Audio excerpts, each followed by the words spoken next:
This is actually my favorite winery in the world, Quilceda Creek. Today I have the regular cab, the Golitzin, and the Palangat, which are both single vineyards.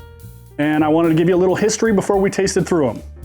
Quilceda was founded by Alex Golitzin in the 60s. It's actually made by his son Paul now. The Golitzin single vineyard is named after his father. Palangat is his mother Jeanette's surname. Famously, Alex Golitzin is actually the nephew of André Tchelistcheff. André Tchelistcheff is known as the Dean of Winemaking. He came to Napa Valley by George de Latour of BV fame to farm BV in the 1950s. He then went on to make wine for basically everybody of note. He more or less founded the Tokelon Vineyards, Opus One, Gurgitch Hills, all the big guns, and trained some of the best winemakers in Napa. The one that Josh and I, the previous owner, met, Dr. Dick Peterson. He's trained under Tchelistcheff at BV.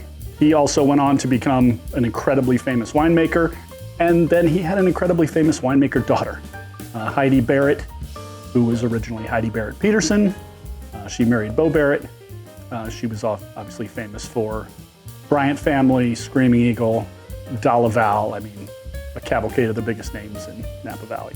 So there's just kind of an interesting thread that goes from when I first got into wine, Heidi Barrett being the most famous winemaker I knew, to meeting her father, and then finding out he trained under André Tchelistcheff, and then Tchelistcheff related to the Golitzin family.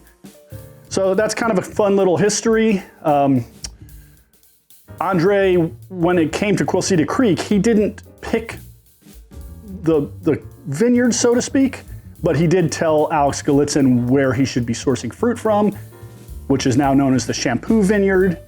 So that's where the cab first started, and once they started sourcing from Shampoo, it was a matter of years before they were getting multiple 100-point scores from the Wine Advocate. And then they started a second vineyard in Red Mountain, and that's Golitzin.